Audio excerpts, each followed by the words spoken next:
Hi, everyone. I'm Julia Wester. Ooh, a little feedback here. Sorry about that. I'm Julia Wester, co-founder of 55 Degrees.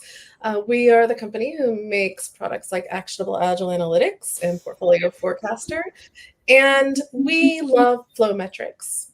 So what we wanted to do today was partner with the amazing Colleen Johnson from prokanban.org, and and we also wanted to ask Rita Goodbody from Spektrix, who has a lot of experience getting flow metrics going at her organization, to join us so that we could help everyone else out there understand how to get started with flow metrics. So I'm just going to ask my co-presenters to introduce themselves. We'll do a little housekeeping and we'll get on the way. So Colleen, why don't you tell us a little bit about yourself? Awesome. Thank you, Julia. My name is Colleen Johnson. I'm the CEO of prokanban.org, and I've been working in the software space and Agile delivery space for a little over 25 years now. And a big part of the last 10 years or so of my career has been really focused on how to use data to make better decisions, whether that's through retrospectives for forecasting at the team or portfolio level. So excited to be part of this conversation. And thanks for joining us today. I'll hand it over to Rita. Hi, my name is Rita Goodbody. So I work at Spektrix. I'm the Agile Delivery Manager. I'm originally from Lithuania, but I came in 2010. Got in love with Kanban on the, on a different level, not in actual technology. But then realized that I'm more interested in how can we make things better? How can we make all that flow? So yeah, it's coming up to 10 years or so in that space. Love flow metrics, and I was really glad to be invited to speak about it. So hopefully I can share something that you can take away. Awesome. Thank you so much. Well, we're going to put up a slide of the many ways that you can connect with us. And I think our colleague Brody's going to put some links in the chat for our Slack channels, our LinkedIns, our YouTubes. But while he's doing that, I want to start a poll and see what kind of familiarity you guys have with flow. So let me go ahead and start that. Okay, so you should be seeing a poll. How familiar are you with the concept of flow? If you don't even know what that is, you've got what is flow, you've heard of it, but that's it. Just starting with doing a little bit of it at work, or you've been doing it a while, or, then the last option is I'm helping others start to use and understand flow in my work. So it's nice to sort of understand who's in our audience today and can help us sort of tailor some of the things that we talk about.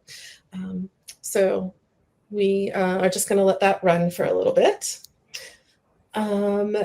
Also, if you have a question, and you want us to answer this for you during the webinar, either sometime during our content or maybe at the end. We're going to try to save a decent amount of time at the end for Q&A. You can go to our Q&A panel.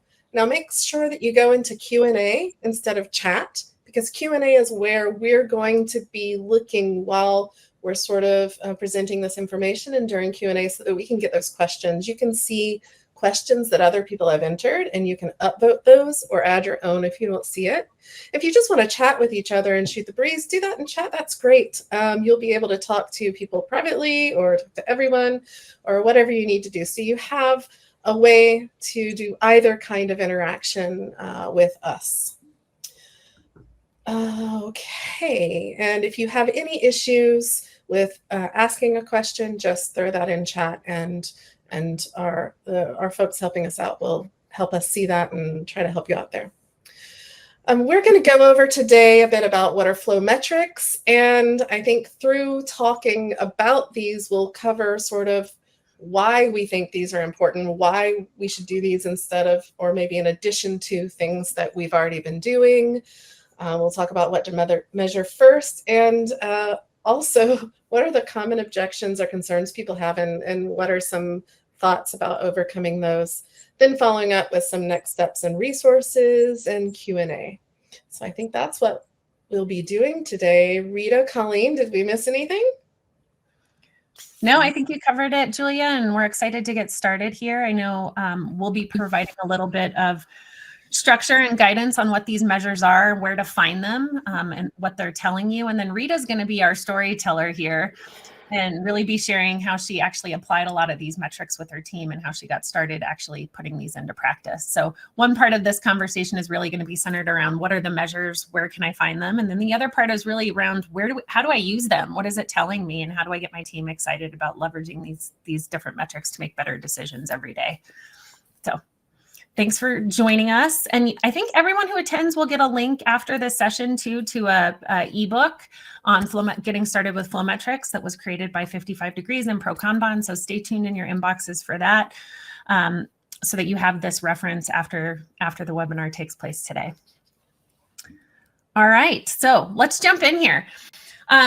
Let's talk what are flow metrics. There's a lot of, I think, misconceptions about flow metrics. There's a lot of different versions, unfortunately, of what we mean when we mean flow metrics. We're going to focus on the 4 key flow metrics as they're stated in the Kanban guide.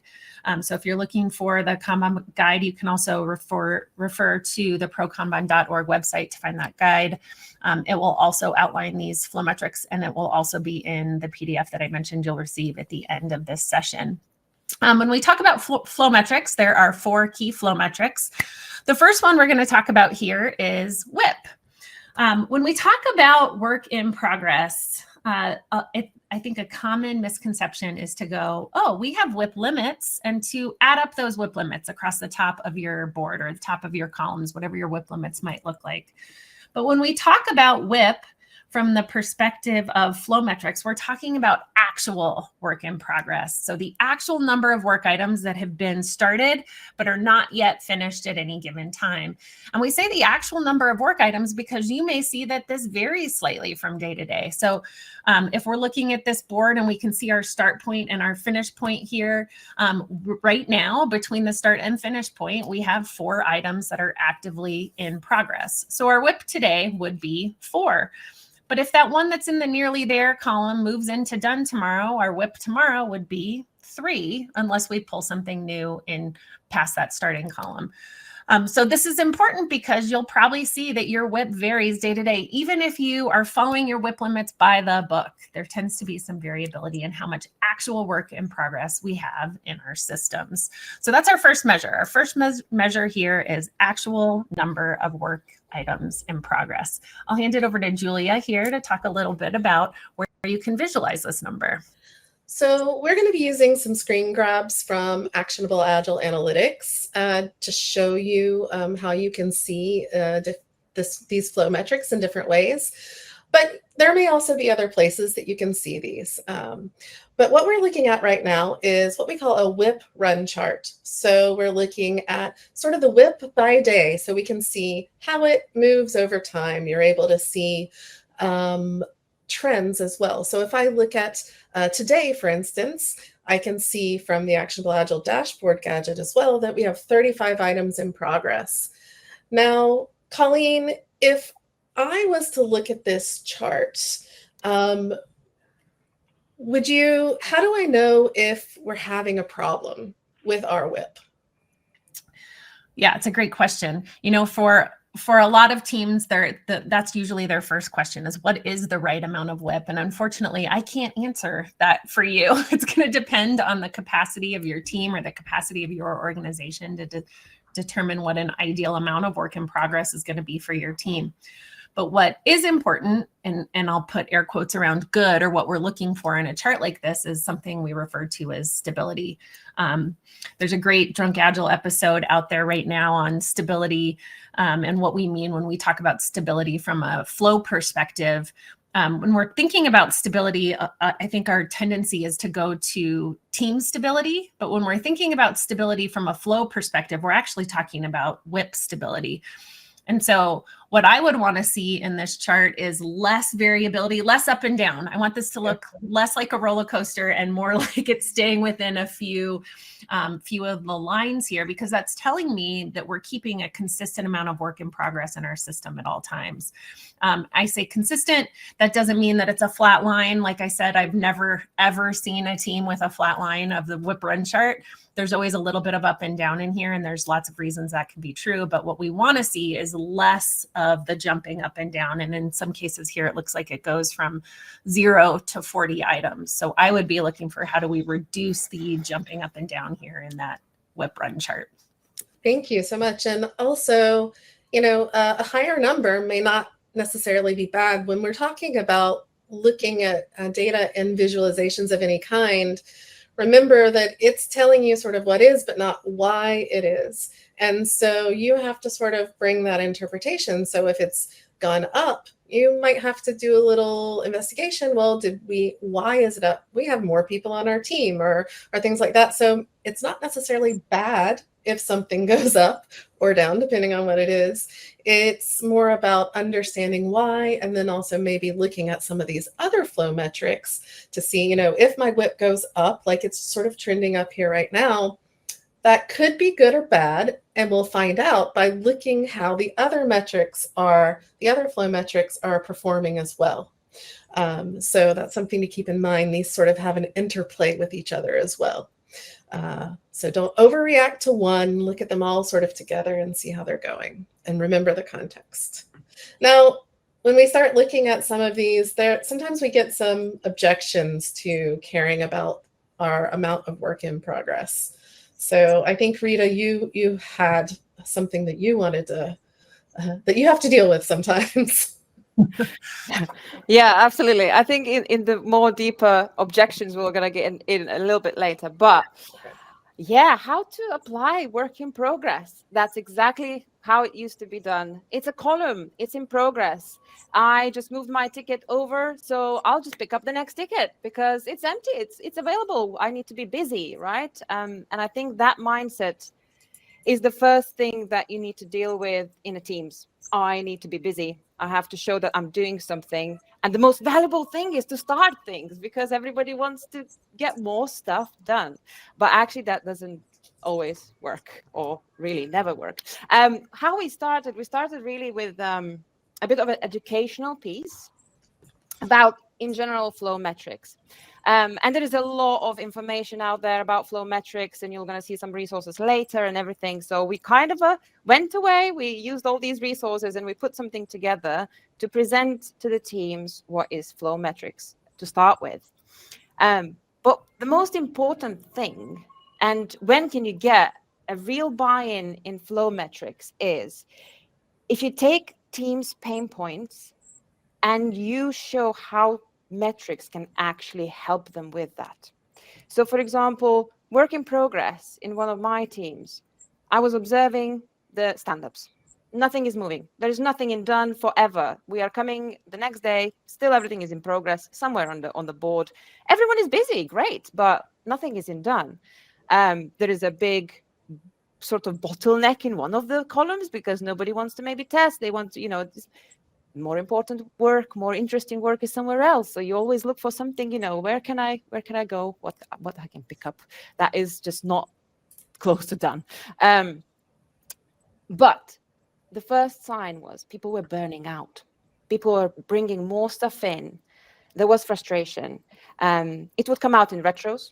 That's a very good place to start. When you have your team retro and you speak about things and everyone's like, but we need to do so many things and everybody wants everything. And we're just, it's okay. Yes, everybody wants everything, but you have your limits. You can't start everything because you start to burn out. So burnout is first, I think, sign in teams when you see that they are picking way too much. They're taking way too much on before they actually, can start something else. And I used a little bit like, this is one of the screenshots that when we talk about flow metrics is, you have 3 things to deliver, each takes 5 days. If you deliver first, somebody gets that in 5 days. If you deliver the next one in 5 days, again, you keep giving customers something, right? But if you just switch between contexts and between the tickets, in the end, you're delivering a 13th, 14th, or 15th day. I always give example as well to the teams about restaurant. So when you come in, if it's a quite good restaurant, first of all, they were going to sit you down. They were going to ask you about what would you like to drink. Then they will ask you about starter. Then they were going to ask you about, main, desserts, and everything. Nothing comes at the same time. That would be quite hard to eat and consume, right? They keep giving you something after some time. So they keep flow. They keep you happy. And I think teams sort of were able to understand that better when you put it in simple terms, like something that you can relate to. We looked at the cycle time, because if the cycle time is massive, something is wrong. And usually that's you have too much stuff that started and it's just not finishing. So yeah, other flow metrics is really important. There is no work in progress limit that we can just put, because that's the first question. So what should be our WIP limit on this column? Your WIP limit should be what you can do on the board. And that's where pull from the right came in first. And I think by now it's almost like we have this joke going around. It's like, if any delivery managers wakes you up at midnight, all you need to say is pull from the right, pull from the right, pull from the right. But that means as well, people started to pair more. People started to pay attention to what's happening. People started to be interested. They started to knowledge share. And there is no more of like, oh my goodness me, if that person is away, they started the ticket, what do? We don't know anything about this ticket. So you eliminate so many little problems that was popping up probably somewhere in retros or team health checks, or stakeholders were asking about it. And like, well, but how can you ensure that we're going to be delivering this thing if it's only one person who knows that? So you're kind of winning quite few things by simply reducing the number and experiment with it. Try it out. If you see that the system is starving, there is nothing in to do, what's next? You don't have anything else to pick up. Obviously, that is a little bit too low number. But again, if you have just a board full of tickets and you see one person attached to 2, 3, 4, 5 tickets, that is straight away for me signal. And slowly now in stand-ups, people will be, your name is on 3 tickets. Are you sure you can take all those? Can I help you? Can I join you? How can I help you? And that's extremely important, that the board is ours. It's not yours. It's not delivery managers. It's not Scrum Masters. It's not one person's board. It's not for me to see that things are moving, but you need to make sure that the team feels accountable. They're interested in moving things to done, in learning, in getting feedback, and everyone loves feedback. So if you can encourage somebody from your organization to give a little bit of feedback, that thing that you did, that was brilliant, that is just even bigger boost. And people are just extremely, excited to hear that. So yeah, a little bit of education and chat through is kind of a way to go. Well, and I saw a question there from Janine that I think you were really starting to answer for her, Rita. But another way to think about what Rita's describing is if your WIP limits are too high, that means your work is probably idle. You have things on your board that are pulled into progress but are not actively being worked. If your WIP is too low, you probably have people that are idle. So you have people on the team that don't have any work to contribute to because your WIP limits are lower than your team's capacity. So think about this all as a way to manage how much team capacity you have or organizational capacity you have by limiting the amount of work that enters into your system. And I think we can close this section out by saying, first of all, don't stress about the right WIP limit. Start with something, use it, adjust it. If you're not adjusting it occasionally, you're probably not paying attention to it very well. If you never hit it, it's too high. If you always hit it, it's too low. Or if you always surpass it, it's too low. But don't stress. And we just finished to talk about one of these flow metrics, which brings us as a nice transition into throughput, because that's about finished stuff. Yeah, so let's talk throughput. Throughput is really actually quite simple. It's just the actual number of work items finished for a given unit of time. If you're working in a team or in an organization that's using Scrum, you might be measuring throughput per sprint. So you might say for every 2 weeks, this is how many stories get completed or how many work items get completed. If you're working in more of a continuous flow model, you might be looking at measuring throughput daily. And sometimes that's not a whole number. It might be something like, for this team, we get 0.8 work items finished a day. So when we think about throughput, you'll notice we're not talking story points. This is not the same as velocity. We are talking just how many work items were completed. And you can measure throughput at all different levels of work items. So you probably have a throughput rate for your epics. You can have a throughput rate for your features. You can have a throughput rate for your user stories or team level tasks. So when we think about throughput, it's a measure here of how much work is getting done for a unit of time at all different levels of work items. And Julia, you want to tell us where we can find more out about throughput rates? Yeah, absolutely. So throughput is interesting because you can actually see it in a lot of places, but one of the best places to go is a throughput run chart. And you'll notice that this chart looks very similar to the WIP run chart. And when you're looking at like metrics like WIP and throughput, they're counts of things that happen in a particular period of time. So it's going to look very similar. So just like the WIP run chart was the count of items in progress for that day, this is the count of items that pass the finish line in a particular day or whatever unit of time. So all of the same things that you're looking for in that WIP run chart, what's our range? What's our variation? Is it trending up? Is it going down? All of these different patterns. Those are the same questions that you'll probably ask on any kind of chart that looks like this. And again, the answers aren't going to be here. You're going to have to go investigate the weirdness. I can see some things here, like occasionally I have 2 dots at 0 on a regular basis. That's the weekend for our teams because we don't work on the weekends. But occasionally things might happen. So we show all days, right? We work in global environments where, we might be spread across 5 countries, each with different holidays. And it gets hard to start excluding days because your work week is these 5 days and someone else's work week is those 5 days. And you have this holiday, but they have that holiday. It's just easier to include all of it and know that occasionally we're going to have patterns of inactivity. And so that's okay. So we are able to look at this like this, and this is interesting. It helps you see those patterns, but when it comes to forecasting, there's an even better way to use throughput.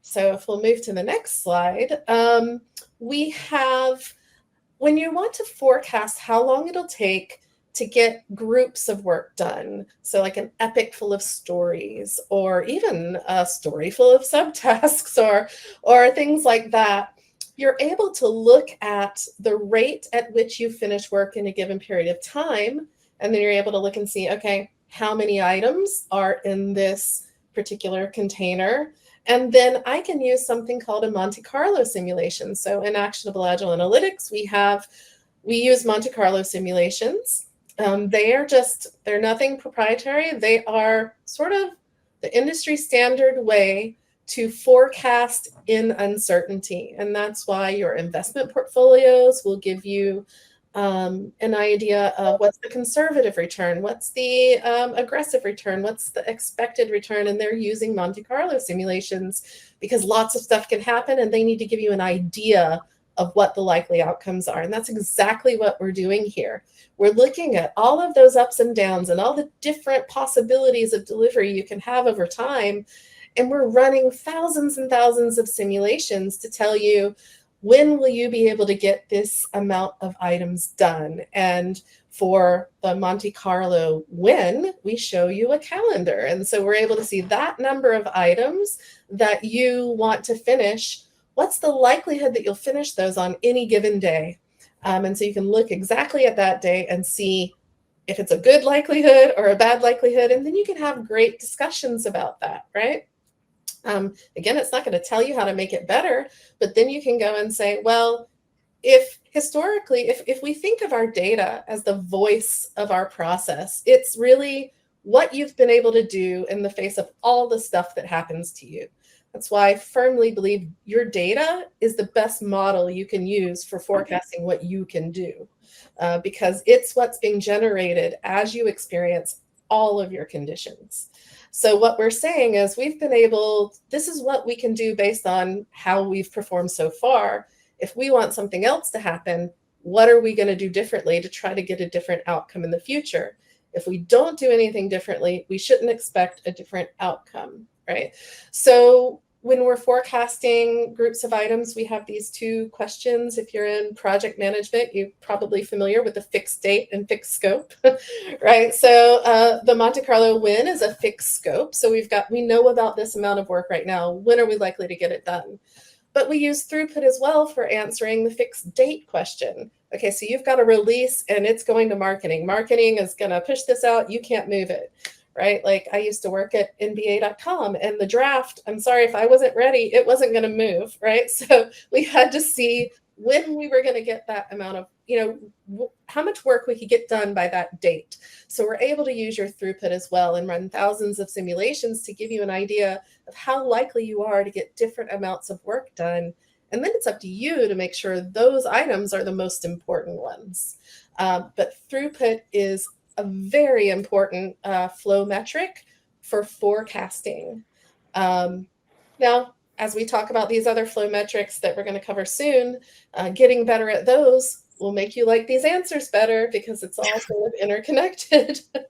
But throughput is definitely a way to go. And this is like the flow world's version of how we're forecasting for, groups of items. In the Kanban guide and whatnot, we are using throughput instead of velocity. And I'll just cover really quickly is the reason that we do that is simply because what we're trying to forecast is when you'll get work items done. Throughput is directly a measure of work items and the rate at which they're done. I don't need to back out into a proxy of work to, that's a step farther away. So that's one of the reasons why we use that. We don't bash on other things. They're just for different purposes. This is a direct match of what we're trying to forecast. So we match the data to the what and use as close of a match as possible. That's why we use throughput for forecasting how much work we can get done, because it's the measure of work. Yeah, and I would add to that, Julia, I think one of the things I see for a lot of organizations that are changing process or adopting new processes, there's usually this period of time where they're trying to re-baseline everything, right? Well, we have new measures and now we have a new team, or we have to figure out a new velocity for this part of our business. But the nice part about throughput is you have all this data already. We can already go and pull all your throughput data, and it's going to account for all that stuff that's hard to account for when we estimate, right?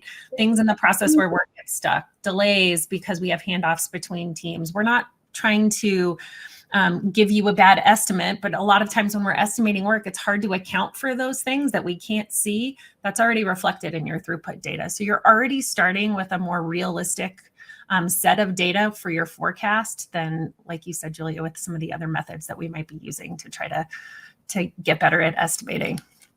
Yeah. So Rita, let's talk about how you use this with your team. And everybody thinks that they can estimate better than forecasters when something will be done. And this is usually what what people, especially I guess in delivery, meets is like, no, this will be just like 2 weeks. We'll be done. No worries about it. I was like, well, shall we reflect on our data and actually see what we have? Because data suggests something different. And unfortunately, most of those times, forecasts were right, and they were actually falling into the place, and we were very wishful that we would finish something earlier, but it would not every single time it would happen. Reflecting with the team is extremely important.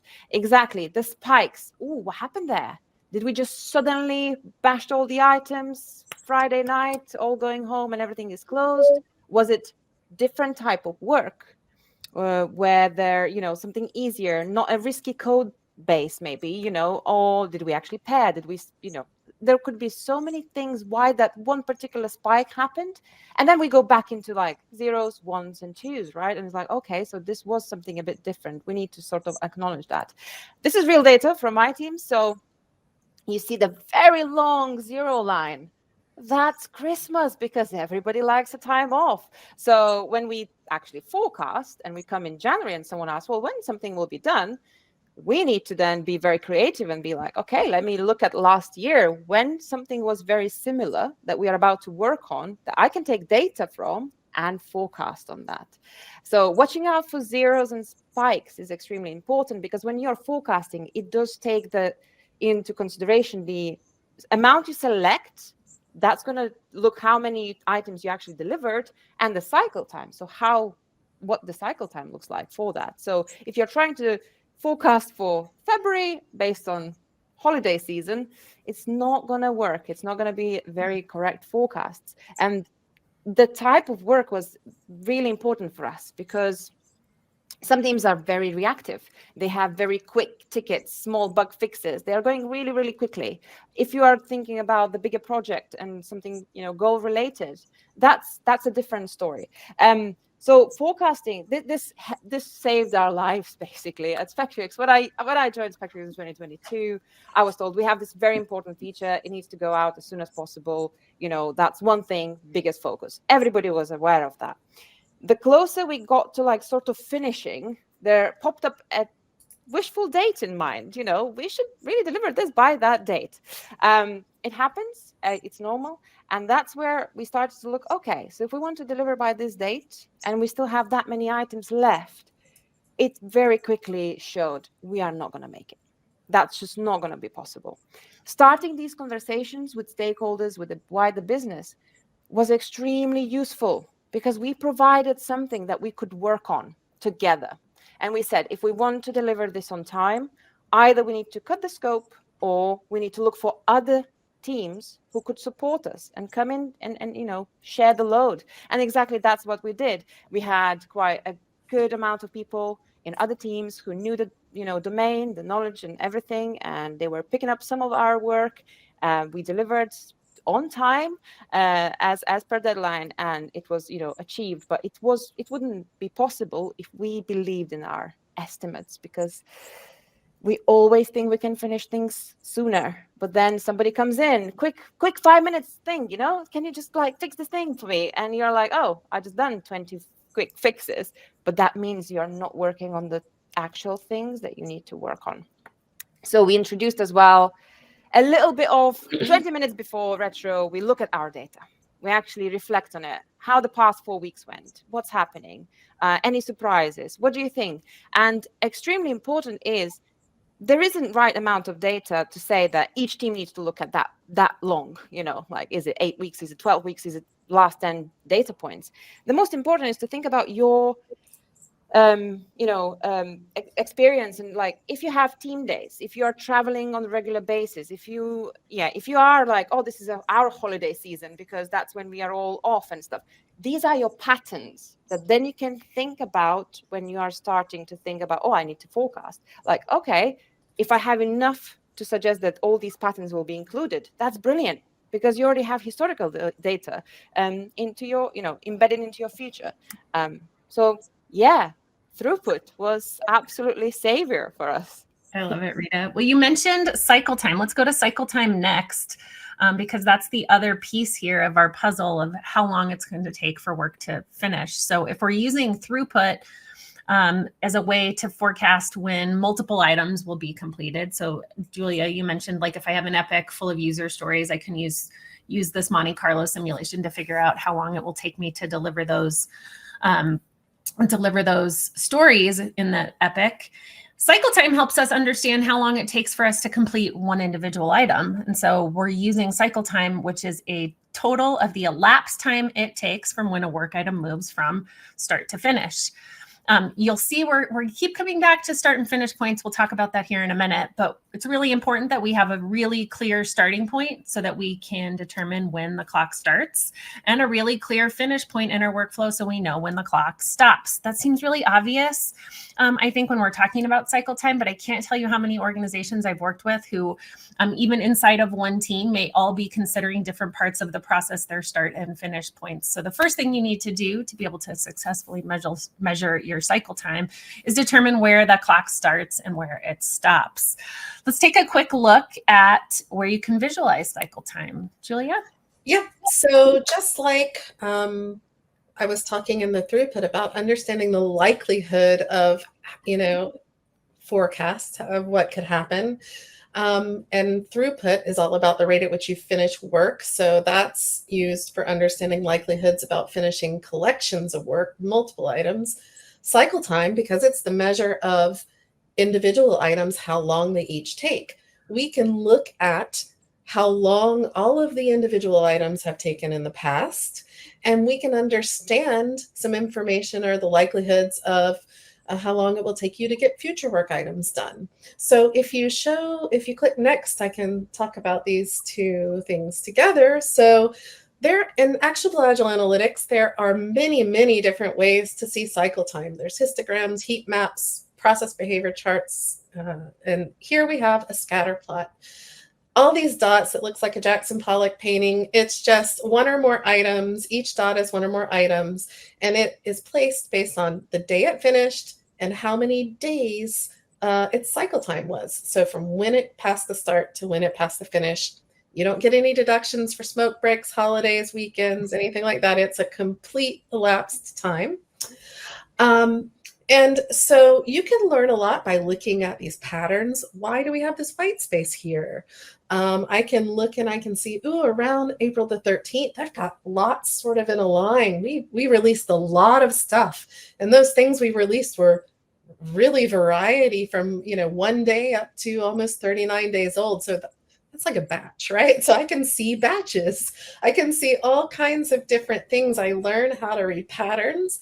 But actually, the coolest way that I've used this with clients and customers before is when they say, well, which data should we use to forecast with? We look at this chart and we talk about what happened at these different points. Well, why did this happen? Why did that happen? And through talking about that, we discover information about your context. And then we sort of uncover the place where the last major context change was. And we say, okay, then we'll just use the data from that point forward to use for our forecasting and whatnot. And so when we know which piece of the data is relevant to going forward, we can look and say, okay, well, 95% of those items took 23 days or less to finish. So if you want to know how long it'll take us to get a piece of work done, is that a good enough answer? 23 days or less. It could be 1 day, it could be 23, but somewhere in that range, right? And also, when you're looking at this and people are talking about predictability of delivery times, this is where you're starting to see this. So these expressions of likelihood give you an idea of your predictability, because to get pretty confident, if you have to have a really wide range of cycle times, then you're not extremely predictable at this point. And then what you can do is use my favorite flow metric, which is coming up next, to help us improve that range and get that down farther. But at any rate, you can come here, you can see how long it's taken you to do stuff in the past. You can give those as internal service level expectations for your team to expect from themselves and improve on.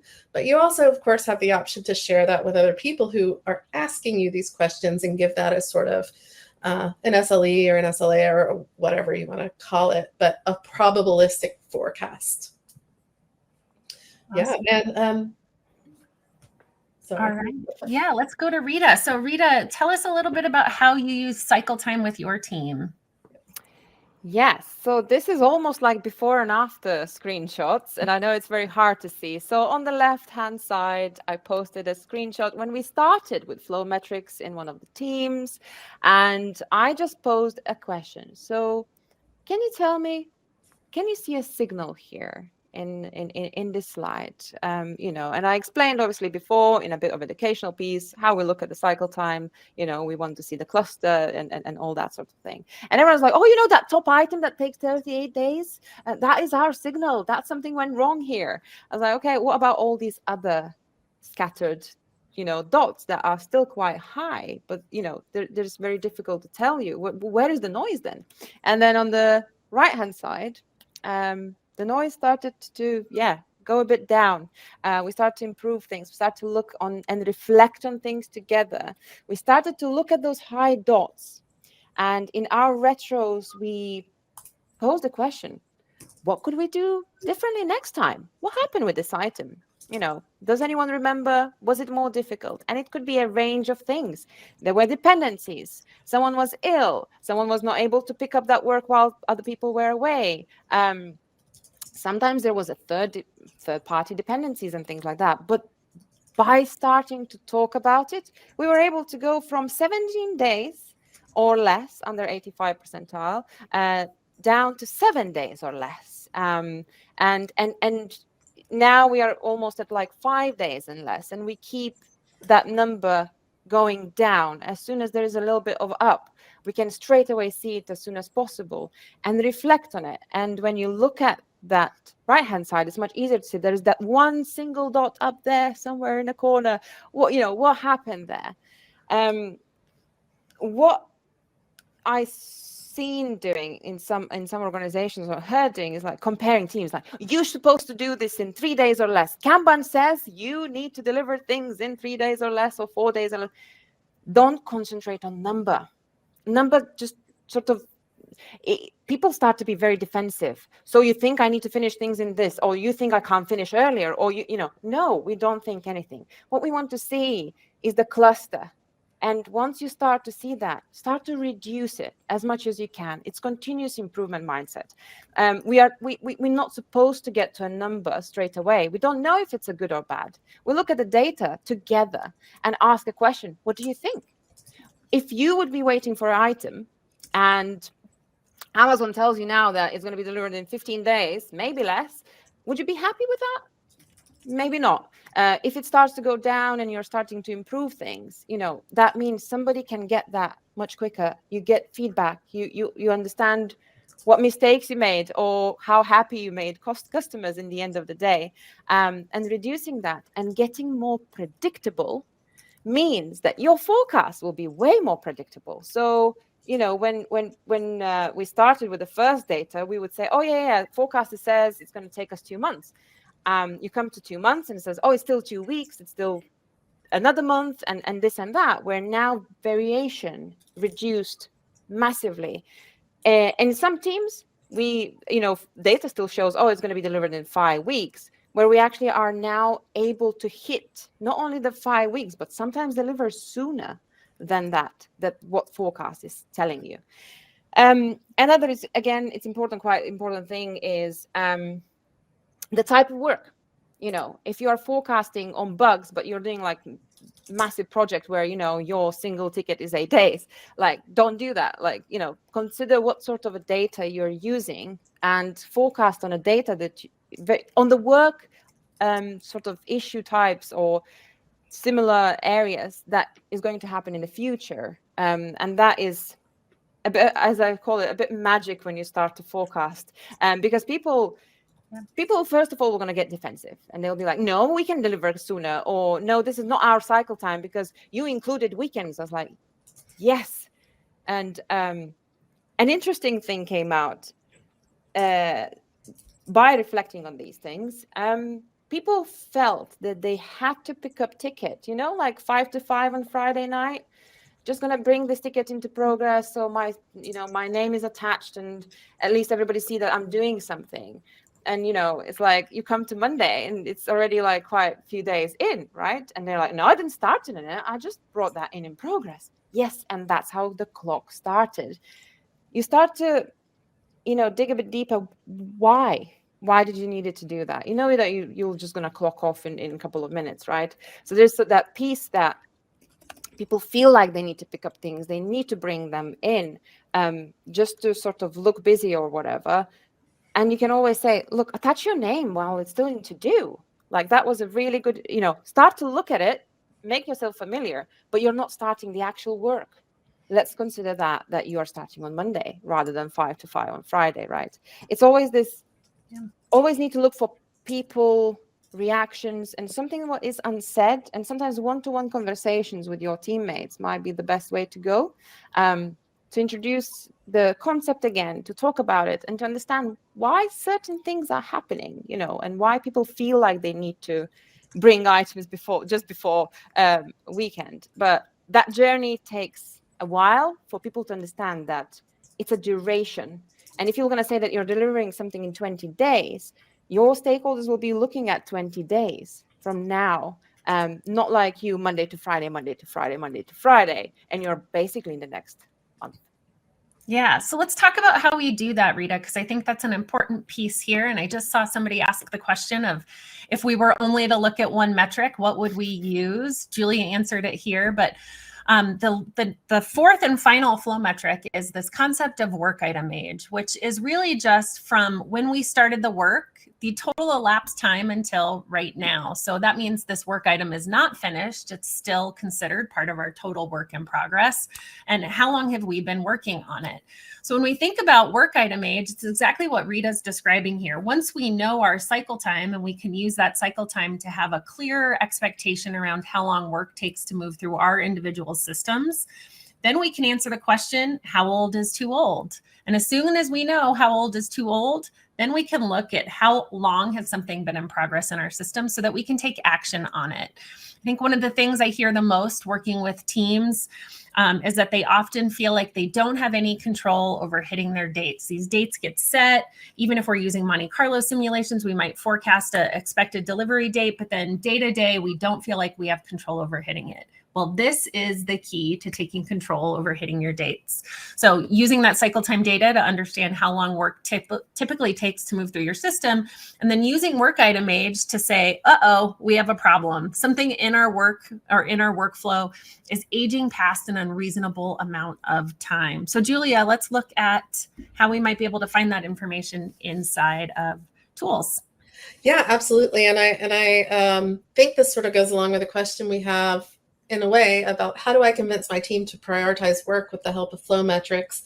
And granted, this is about work already started, but a lot of times, whether we like it or not, we've got more going on than we should have in our process. And we have to make choices about where we spend our time each day. So this rainbow chart here is one thing that our development team uses this in their stand-ups. And the x-axis, the horizontal axis, is like your board. It's these stages of how work moves through your process. So we visualize the process. All those in progress stages have all the colors. And then we have the done to let you know that when things finish, they're no longer in progress. They graduate to having a cycle time, right? You can either have a work item age or a cycle time, because by definition, they're measures of two different types of work items. Work item age is for in progress stuff, and cycle time is for finished stuff, right? Okay, so Colleen already sort of set the stage for this. I want to see here how old each work item is that we have in our process. Now, this is actually a pretty good chart. I'm hoping Rita has some less good visualizations, but sometimes you'll have really old things in the very first stage of your process and really young things in the last ones. And so you can have lots of stuff in red or in the orange. And the first thing this helps you do is understand how long it's been since you started a piece of work. That's historically very difficult to see in any tool set out there, right? And you just don't know. You forget how long it's been going on. You're like, oh my gosh, has it been 2 weeks already since we started this piece of work, right? And so if something is older than you think it should be, or sitting in a particular column longer than it should be, then these are signals for you all to work. To maybe prioritize them and work on them. Now, how old is too old, right? We don't really know that answer right away. When should we react to the age of a work item? Because we won't want to overreact to normal variation, right? Well, that's where these percentile lines sort of come in, and this is the context that we bring from our past cycle time. So remember when we talked about cycle times, I'll say 85% of the work finished in 16 days or less, or 95% finished in 23 days or less. So we can use that historical expectation, the historical realities, to sort of guide us to either maintain that level of predictability or to improve it. Usually you don't want to worsen it, but that's an option as well. That will generally happen if you just don't pay attention to age. So if I am looking at, okay, 85% of items, we need to keep finishing those in 16 days or less. That doesn't mean we need to freak out every time something gets to 16 days old.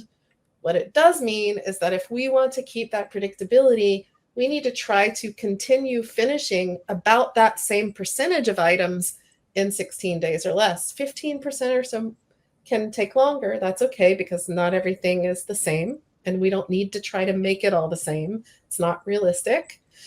But we want to continue that. Now, also, if, say you're in a Scrum team and you're doing 2-week sprints, 16 days is already longer than 2 weeks, right?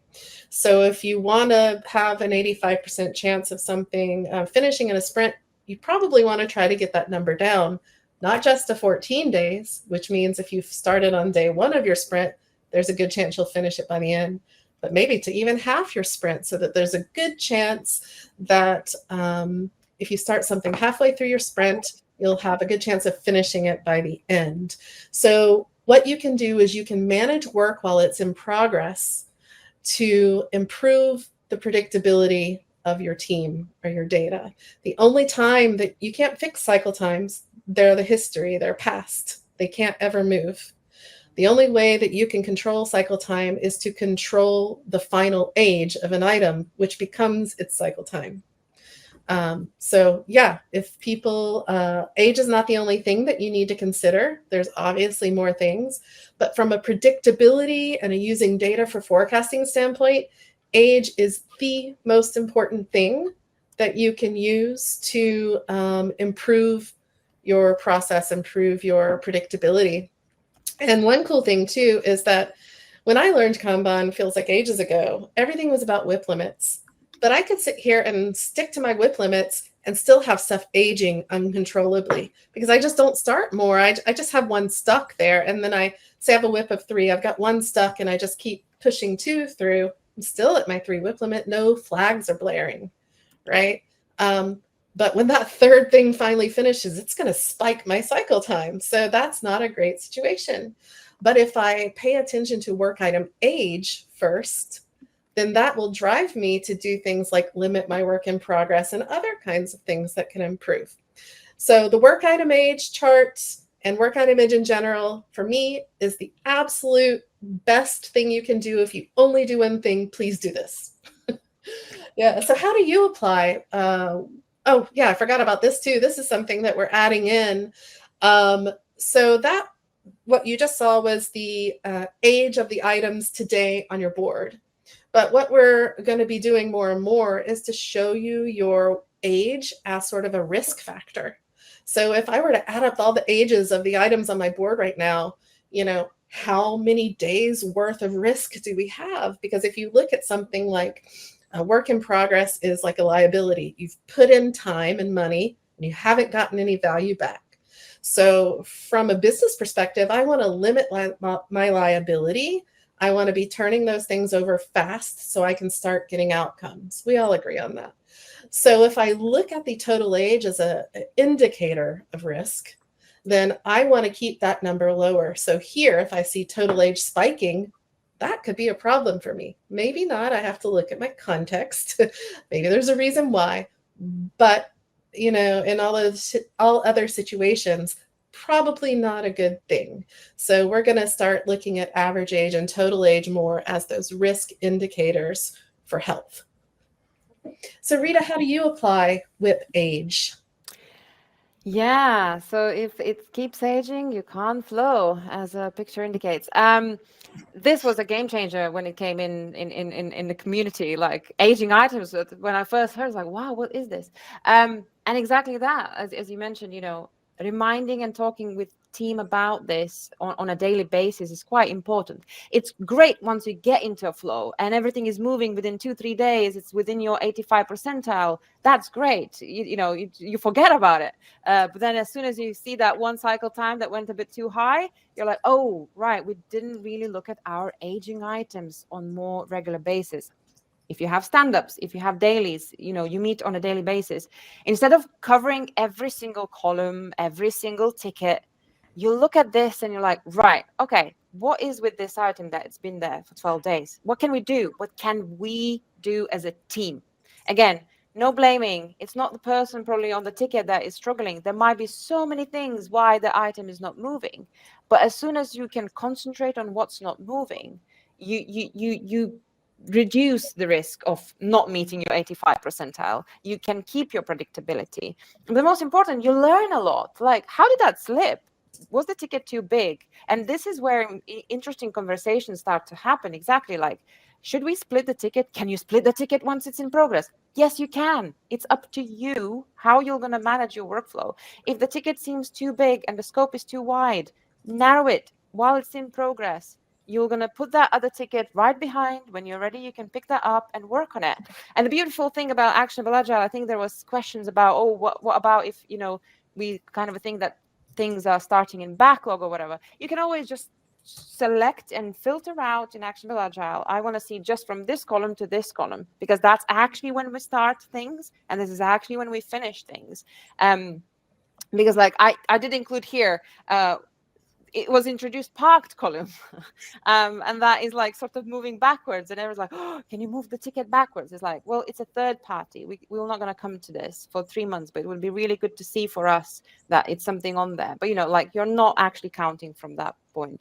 We want to count from in progress to done, for example. So yeah, reflecting together as often as possible, because this is still leading measure. This will going to help you. It's not in the past. It didn't happen yet.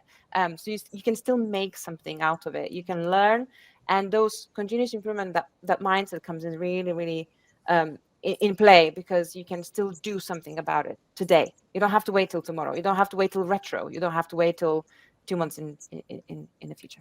Awesome. So Colleen, I see the time that we have, and I've been furiously answering questions as we go through. So I feel like we've answered quite a lot of questions, and ones that we don't have time to in the last few minutes.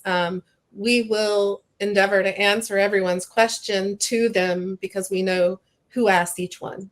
So we'll get you an answer. Brody will hold us, Brody helped us set up this webinar. He'll hold us accountable for that. So where do we go from here, Colleen? Yeah, so let's talk about what to do next. You're going to get an ebook, like I mentioned at the beginning, with some details on how to start with these metrics. The great news is this is data you already have. There's no changes required to switch process, to switch tooling. You have the data for cycle time and throughput. And you can gather information about the work that's currently in progress and make work item age visible, whether it's through tooling like what we looked at here today, or something as simple as even putting start dates on your tickets before you pull them across the column. Our goal here is to help you get enough data to get started with some of these concepts. And I see a few questions in the chat. Maybe we could grab 1 or 2 of these off the top. One question here is, how do you suggest we get Scrum Masters and product owners interested in paying attention to flow metrics? Julia, do you want to take that one? Oh, wow. I feel like Scrum Masters and product owners should probably already understand why that's important. But I think that, and what I've been answering to other people who are sort of asking that, how can we get X person interested in using these, or looking at these so I don't have to drive it all the time. People will care when they understand why it impacts them in a positive way.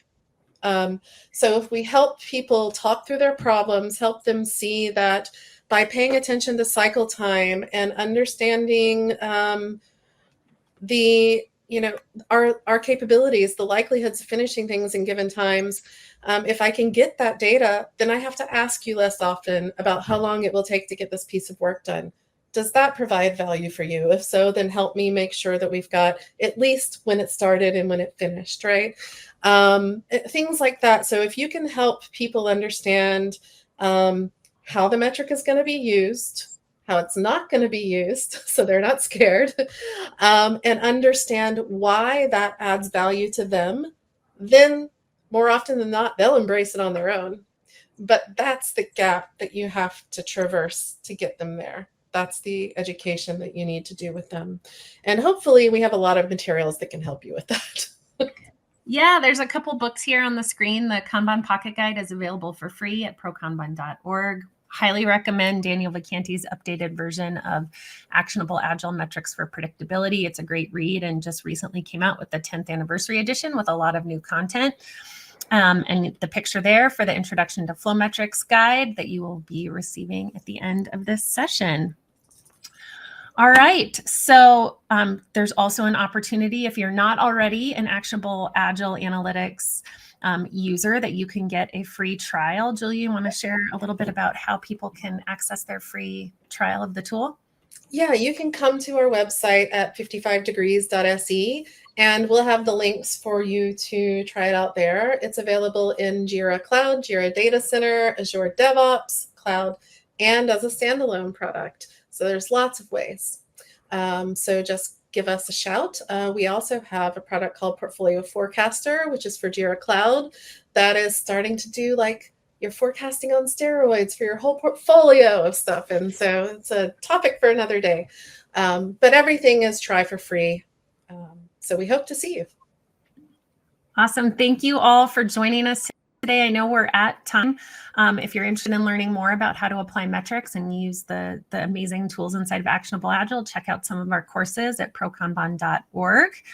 And like Julia said, we will go back through and try to cover as many questions as possible. There's so many good ones here. If we didn't get a chance to answer yours, we'll be reaching out soon. Thanks, everyone. Thank you so much. Thank you.